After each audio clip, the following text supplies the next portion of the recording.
खबरों में बने रहने के लिए बेल आइकन दबाइए और हाँ, फर्स्ट इंडिया को सब्सक्राइब जरूर कीजिए। साझा करने के लिए एक बड़ी खबर करूं करते हैं। बीकानेर में बिगड़ती व्यवस्थाएं, कोरोना काल में संवेदनहीन तस्वीर, जिम्मेदार कौन, ये बड़ा सवाल। एक कोरोना पॉजिटिव ने टॉयलेट में दम तोड़ दिया है। 15-20 मिनट तक किसी ने उसकी सुध नहीं ली। बिटिया ने जब देखा तो अपने पिता को टॉयलेट में मृत, तो मदद के लिए गुहार लगाई गई। अब जरा सोचिए किस तरीके की लापरवाही ये है।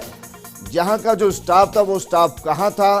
क्यों ये जानकारी नहीं कि 15-20 मिनट से कोई पॉजिटिव टॉयलेट के अंदर है, उसको चेक करने की कोशिश क्यों नहीं की गई? एक बड़ी और भारी लापरवाही की। कोरोना पॉजिटिव को लेकर किस तरीके की लापरवाही है, बड़े सवाल यहां खड़े हो रहे हैं। कोरोना काल में संवेदनहीन तस्वीर दिखाई दी और सवाल यही कि जिम्मेदार आखिर कौन है? बीकानेर में जो ये व्यवस्थाएं बिगड़ी हैं, इसके लिए जिम्मेदार कौन? जिम्मेदार जो है उसके खिलाफ कार्रवाई कब होगी? ये तस्वीर हम आपको दिखा रहे हैं।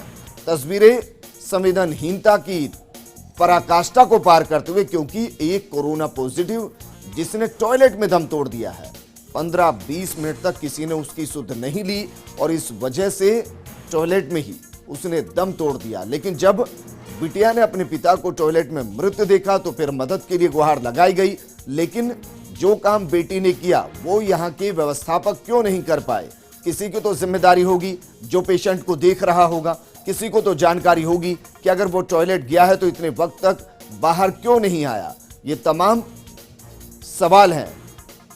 इस दौरान आपको बता दें कि कलेक्टर साहब से भी हमने बात करने की कोशिश की, लेकिन शायद उनको इस मामले की जानकारी नहीं है, उन्होंने बात करने से इनकार कर दिया है।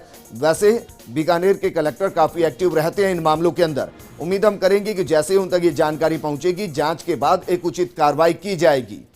मेरे सहयोगी लक्ष्मण राघव मेरे साथ जुड़ चुके हैं। लक्ष्मण, ये वाकई में लापरवाही की पराकाष्ठा है। एक मरीज जो इलाज करा रहा है, उसकी इस तरीके की दर्दनाक मौत कई सवालों को जन्म देती है।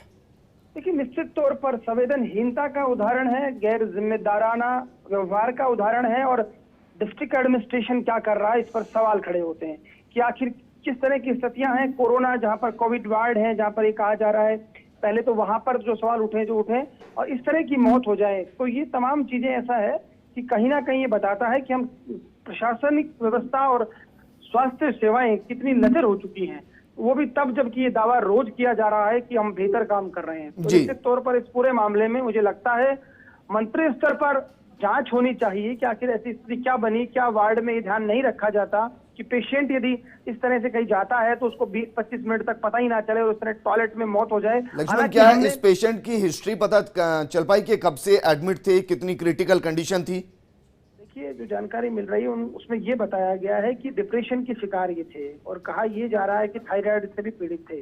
ये तमाम बातें हैं, लेकिन सवाल ये है कि जब इस तरह के वार्ड्स हैं तो उसमें क्यों नहीं मॉनिटरिंग होती, क्यों नहीं? अच्छा लक्ष्मण, हमने बाकायदा कलेक्टर साहब को फोन किया। वैसे तो वो काफी एक्टिव रहते हैं, लेकिन वो कह रहे हैं इस मामले की जानकारी नहीं है। अब कलेक्टर को भी अगर इस मामले की जानकारी नहीं तो फिर लापरवाही कहां माने? देखिए, निश्चित तौर पर मुझे लगता है कलेक्टर दूसरे कुछ कामों में ज्यादा बिजी है आजकल। मुझे लगता है ऐसे मामलों की जानकारी नहीं होना ये बताता है कि कहीं ना कहीं कुछ दिक्कतें हैं, कहीं ना कहीं मॉनिटरिंग लेवल पर फेलियर है। और मीडिया से भी बात नहीं करे, कम से कम आश्वासन ही दे देते। हमने फोन लगाया, कह सकते थे कि जानकारी नहीं है, व्यवस्थाओं को तुरंत दुरुस्त भी किया जाएगा और जानकारी जुटाकर आपसे बात भी की जाएगी। फोन काटने से थोड़ी ना काम चलेगा। देखिए, ये आजकल दिखने में आ रहा है। अब ऐसा क्यों हो रहा है कि जो है ये होने लगा है कम से कम कि गैर जिम्मेदाराना व्यवहार अपनाने लगे हैं और ब्यूरोक्रेसी, जबकि दूसरी तरफ मुख्यमंत्री रोज संवेदनशीलता का पाठ पढ़ाते हैं, रोज ये कहते हैं कि जिम्मेदार बनना है, जागरूक करना है जनता को। तो ऐसे में ये तस्वीर निश्चित तौर पर मैंने यही कहा है कि इस पूरे मामले में जांच होनी चाहिए, जो भी तथ्य सामने आए। क्योंकि ये हमारे पास तो यहाँ तक कहा गया है कि वो बिटिया जो है वो गुहार लगाती रही, हालांकि हम खबर में क्यों हमने वो लिखा जो हम पुष्ट कर पाए या जो हमारे पास चीजें आई। बिल्कुल लक्ष्मण, शुक्रिया हमारे साथ जुड़ने के लिए। और मैं